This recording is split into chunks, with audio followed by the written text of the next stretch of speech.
옛 기록에는 현재 우리가 미처 인식하지 못했던 세계관과 삶의 태도가 담겨 있는 경우가 많습니다. 특히 오래전에 쓰인 이야기집이나 설화집, 혹은 조상들이 남긴 비밀스러운 문헌을 살펴보면 과거 사람들이 미래에 대해 어떤 바람과 기대를 품었는지를 엿볼 수 있습니다. 이 글은 바로 그 희귀한 조각들을 하나로 엮어 오늘날 독자들이 함께 생각해 볼 수 있도록 소개하고자 합니다. 삼국시대나 고려 혹은 조선시대의 문헌을 옛 역사책 혹은 과거의 기록으로 가볍게 인식하곤 합니다. 그런데 그 속을 조금만 더 깊이 들여다보면 단순한 역사적 사실 외에도 흥미로운 일화나 당대인의 상상력, 심지어 미래를 향한 일종의 예언까지도 담겨 있음을 알게 됩니다. 이때 예언이라는 단어는 불가사의한 미래 통찰만을 의미하는 것이 아니라 과거 사람들이 꿈꿨던 세상의 가능성을 담은 일종의 문화유산이라 볼 수 있습니다. 본래 동아시아에서는 왕조의 교체나 국가의 발전, 그리고 사회적 변혁과 관련하여 도참설이나 풍수설 같은 학설이 오랫동안 전승되어 왔습니다. 그런데 이들 사상은 공식 역사서뿐 아니라 설화나 민간 야담에도 흔적을 남겨놓았습니다. 몇몇 문헌에는 국가의 앞날, 즉 국운을 가늠하거나 새로운 지도자의 출현을 예고하는 문장이 드물게 발견됩니다. 이를테면 하늘이 내린 성인이 나타날 것이다라는 표현, 혹은 특정 시점에 큰 변화가 닥쳐 모든 것이 바뀔 것이다라는 구절 등이 그 대표적인 사례입니다. 어떤 문헌에서는 성인의 출현 시기를 하늘의 징조로 풀이했고, 또 다른 문헌에서는 특정 명산을 지키는 것이 곧 국운을 보전하는 일이라고 설명하기도 합니다. 이번 글에서는 다음과 같은 4가지 주제의 예언을 중심으로 이야기하고자 합니다. 1. 진사년에 성인이 나온다. 나오기 전에는 여러 가지 신비로운 징표가 나타난다고 전해진다.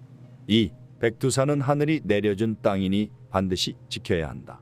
3. 언젠가는 모든 종교가 하나가 되고 나라의 국경 또한 사라진다. 그러면서 통화도 하나가 된다. 4.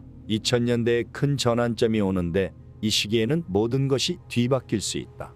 물론 이 글에서 소개하는 자료들은 실제 역사서에 실린 정사와는 조금 거리가 있습니다. 그렇다고 해서 이 기록들을 완전히 허구라 단정 지을 수도 없습니다. 왜냐하면 예언은 사람들의 희망과 두려움, 그리고 이상을 반영하는 거울 같은 역할을 해왔기 때문입니다. 아울러 본문은 이야기를 발견해낸 과정이나 각각의 예언이 담긴 문헌의 배경을 좀 더 자세히 살펴볼 예정입니다. 이를 통해 당시 시대적 분위기와 민간의 인식, 왕실이나 귀족들의 관심사가 어떻게 예언에 반영되었는지 가늠해 볼 수 있을 것입니다. 그러면 이제부터 이 예언들이 남긴 흔적을 좀 더 구체적으로 살펴보도록 하겠습니다. 먼저 동아시아 문헌 속 예언이 어떤 역사적 문화적 맥락에서 형성되었는지 간략히 알아본 뒤 예언 하나하나를 깊이 파고들 예정입니다. 동아시아에서 예언이라는 소재는 결코 특별한 일이 아니었습니다. 고대부터 왕조 교체, 자연 현상의 발생, 앞으로 일어날 충돌에 이르기까지 다양한 영역에서 미래를 예측하려는 시도는 늘 존재해왔기 때문입니다. 다만 공적인 역사서에는 이러한 예언이 보통 간략하게 언급되었습니다. 반면 민간에서 유통되던 이야기집이나 야담집, 혹은 승려나 도사들이 남긴 글에는 훨씬 자유로운 상상력과 해석이 담겨 있었습니다. 예컨대 한국의 경우 고려 말기부터 조선시대에 걸쳐 여러 도참설이 유행했습니다. 도참이라 함은 한자로 그림도에 암시할 참을 쓰는데 미래에 일어날 일을 상징적으로 나타내는 문장이나 도상을 말합니다. 주로 새로운 왕조가 열릴 때마다 이전 왕조의 도참이 재조명되었고, 이를 통해 이 왕조가 명당에서 출현했으며 앞으로 커다란 발전을 이룰 것이다라는 식으로 민심을 모으는 근거로 삼곤 했습니다. 조선 왕조의 개창 이후에도 도참설은 대중의 관심을 끌어왔습니다. 임진왜란 시기나 병자호란 시기처럼 국가의 큰 변화가 예견되는 상황에서는 곧 성인 군주가 등장해 민중을 구한다는 이야기가 떠돌기도 했습니다. 당대의 사람들에게 미래에 대한 예언은 일종의 희망이었을 수도 있고 동시에 새로운 국면이 올 것을 암시하는 상징이기도 했습니다.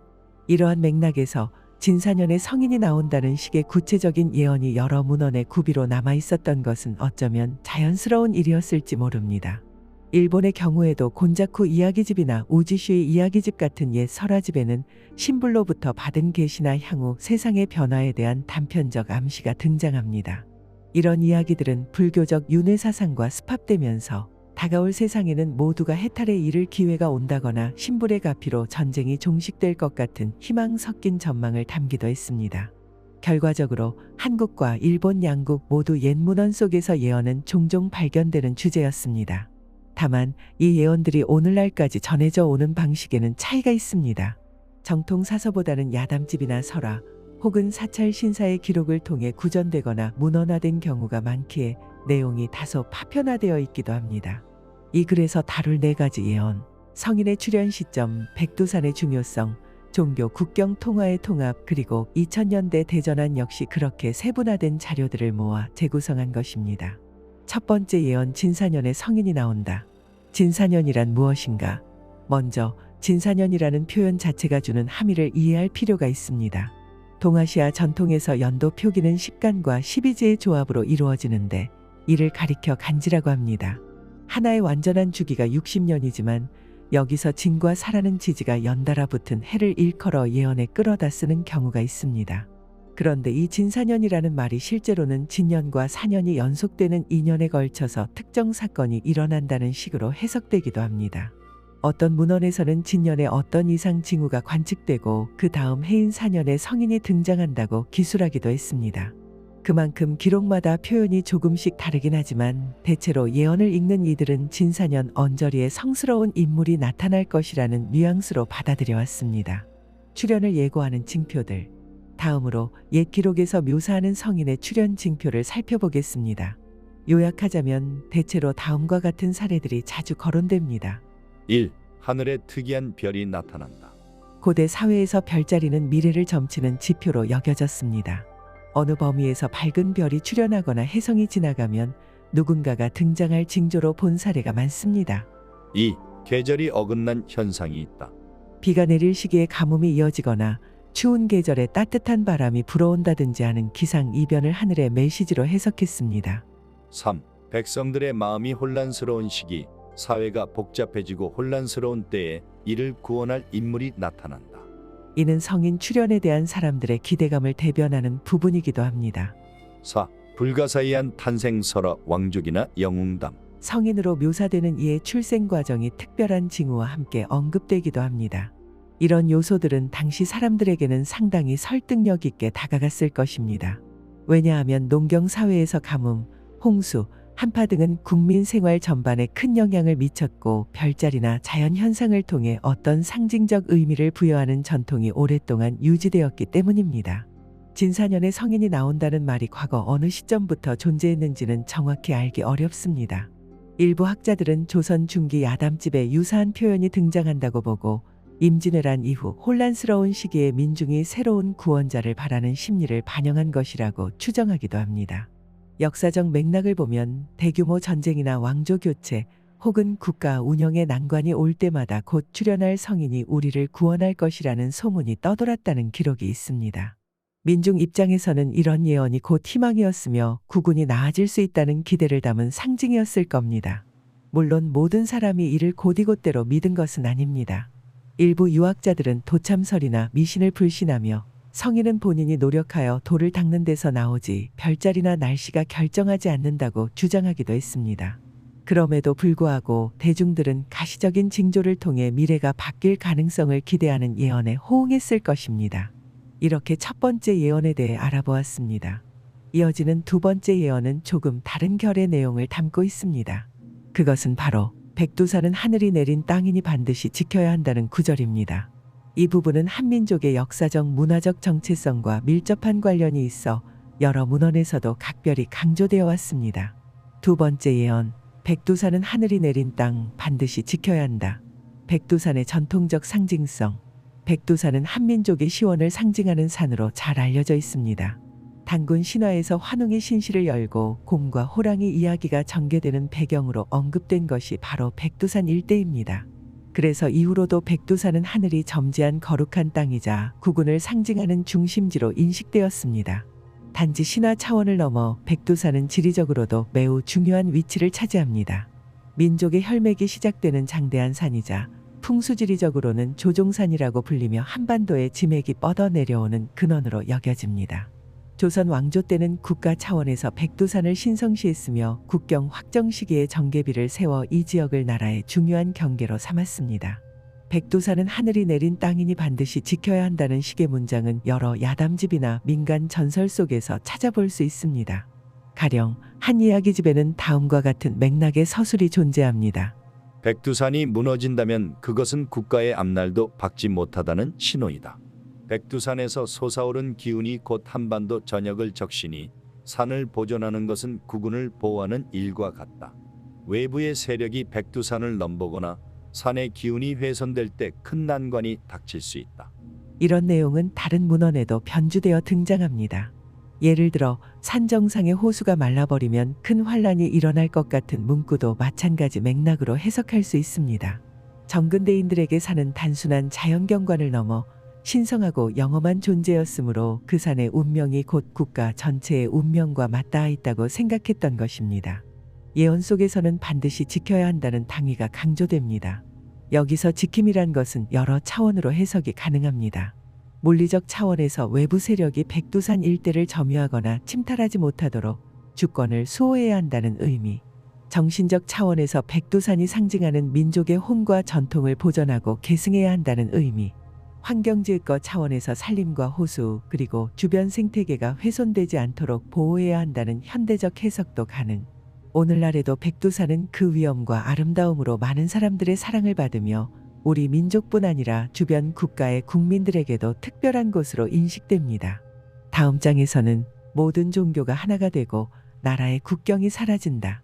통화도 하나가 된다. 는 다소 파격적인 내용의 세 번째 예언으로 넘어가 보겠습니다. 세 번째 예언, 종교와 국경, 통화의 통합에 관한 전망. 옛 문헌 속 통합의 이상.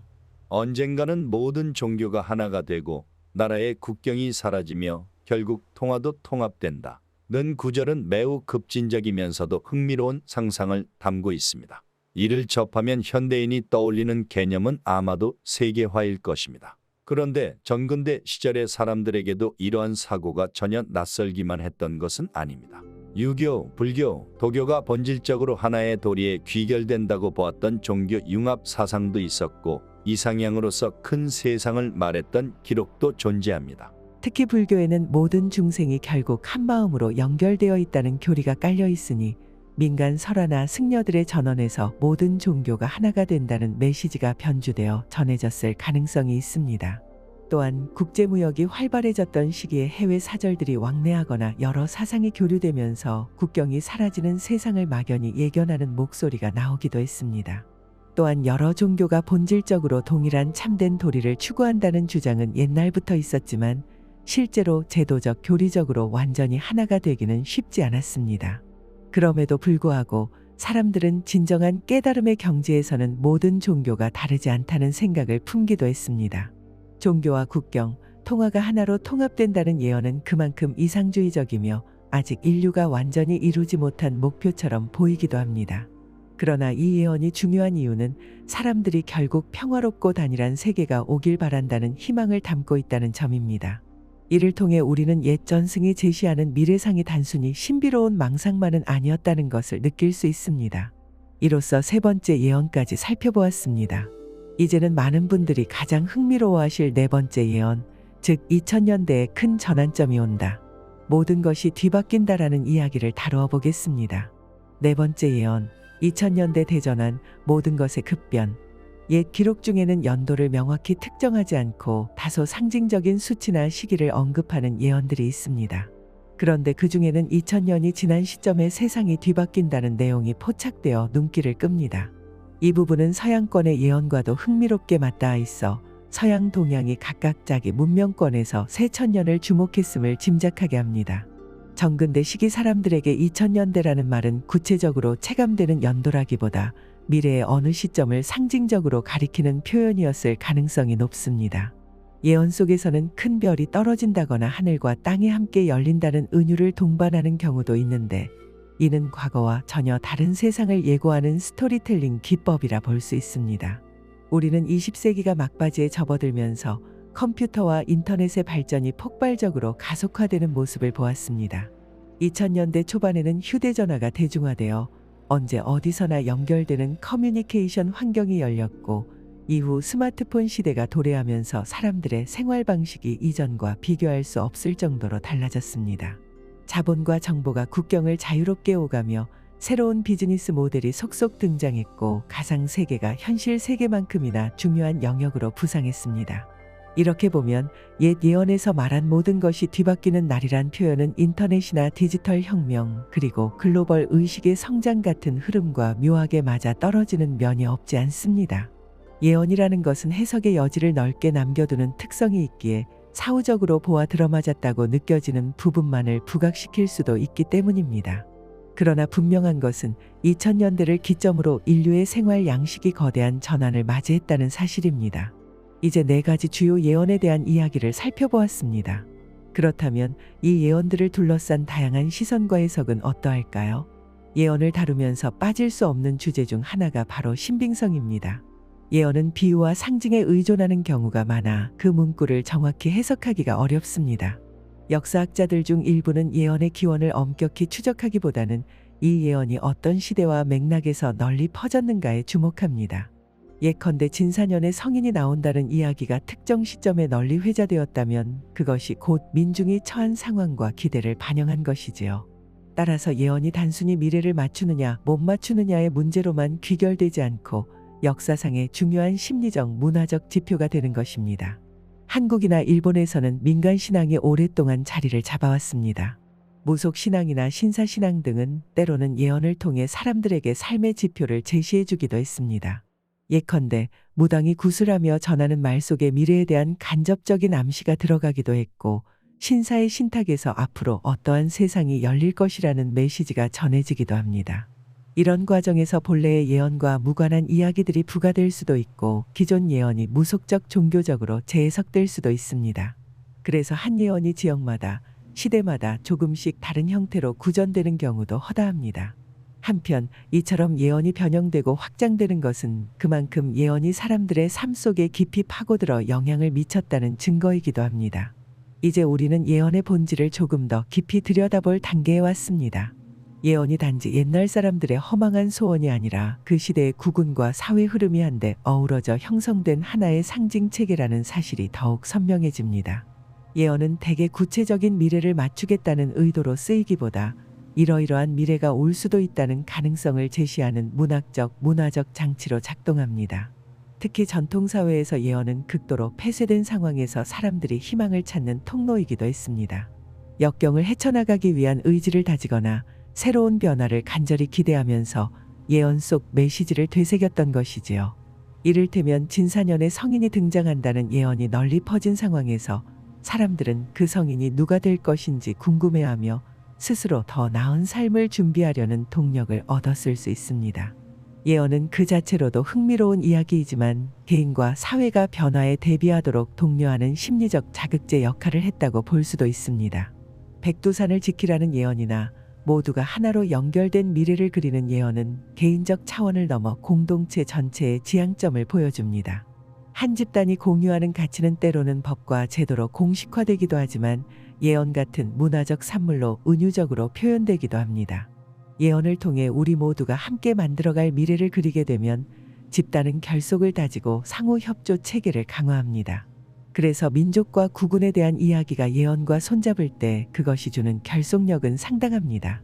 예언이 사실 여부를 떠나 민족적 자부심이나 일체감을 고양시키는 작용을 하게 되는 것이지요. 수백 년 혹은 1000년 전부터 구전되었을 수도 있는 예언들이 아직까지 사람들의 입에 오르내린다는 사실은 놀라운 일입니다. 정근대 사회에서 예언은 왕조나 민중에게 모두 중요한 화두였으며 위로는 국왕이나 지도층부터 아래로는 일반 백성에 이르기까지 광범위하게 전해졌습니다. 이렇게 이어져 온 예언의 생명력을 살펴보면 그 속에는 단순히 신비로운 미래 예측이 아니라 특정 시대의 현실과 소망이 응축되어 있음을 재발견하게 됩니다. 언젠가 하늘이 내린 성인이 나타나 이 땅을 이롭게 하리라는 바람, 우리 민족의 근원을 지키고 국운을 상승시키자는 염원, 온 인류가 하나로 연결되어 평화롭게 공존하길 바란다. 는 희망 등 다양한 면모가 예언 속에서 형상화된 것입니다. 예언이 실제로 실현되었는지 여부를 둘러싼 논쟁은 끊이지 않겠지만 근본적으로 미래는 누구도 단정할 수 없습니다. 옛사람들이 남긴 예언이 정확한 시기나 방식을 지목하지 못했다고 해도 그것을 완전히 부정하기보다는 그들이 어떤 세상을 바랐는가라는 눈으로 바라볼 필요가 있습니다. 결국 예언은 과거와 현재 그리고 미래가 대화를 나누는 통로가 되어주기 때문입니다. 이 글에서 살펴본 4가지 예언. 진사년에 성인이 나타난다. 백두산은 하늘이 내린 땅이니 반드시 지켜야 한다. 모든 종교와 국경이 하나로 합쳐진다의 천년대 큰 전환점으로 모든 것이 뒤바뀐다. 는 각각 의미가 다릅니다. 하지만 그 공통점은 변화와 희망에 대한 인간의 시선을 담고 있다는 점입니다. 과거의 선조들은 나라의 국운과 공동체의 미래를 기원하면서 이 같은 이야기를 전해 내려왔습니다. 지금까지 살펴본 내용은 옛 이야기집과 설화집 그리고 전해 내려오는 도참설의 단편들을 종합하여 재구성한 결과물입니다. 이 글이 예언의 사실 여부를 판가름하려는 시도는 아니었습니다. 오히려 예언 속에 스며있는 과거의 가치관과 그것이 오늘날 우리에게 던져주는 성찰의 여지를 함께 공유해 보고자 했습니다. 무엇보다 흥미로운 점은 과거의 예언들이 마치 완벽한 비밀 문서처럼 간직되었다가 어느 날 갑자기 세상에 공개된 것이 아니라 수많은 세대를 거치며 형태를 바꾸고 의미를 덧입으며 오늘날까지 전해졌다는 사실입니다. 그 과정에서 사람들은 예언을 자신의 삶에 맞춰 재해석하기도 하고 새로운 역사적 사건이나 사상과 결합시키기도 했습니다. 결국 예언은 시공을 초월하는 이야기라는 수식을 붙여도 과언이 아닙니다. 옛 이야기를 통해 과거의 사람들과 대화를 나누고 그들이 꿈꾸었던 미래 혹은 두려워했던 미래를 되새겨 볼 수 있으니까요. 이 글이 독자 여러분께 조금이나마 옛 문헌 속 예언의 문화사적 의미를 전달하고 함께 사유하는 장을 열어줄 수 있었다면 더할 나위 없이 뜻깊겠습니다. 과연 미래는 어떻게 전개될 것인지 그리고 우리 각자에게 이 예언들이 어떤 의미로 다가올지는 지금 이 순간에도 계속해서 만들어지고 있는 현재의 선택에 달려있을 테니까요. 옛 기록을 거울 삼아 아직 오지 않은 내일을 그려볼 때 우리 마음속에 스스로를 일깨우는 성인이 깃들지도 모른다. 영상이 도움이 되셨다면 구독과 좋아요 부탁드립니다. 감사합니다.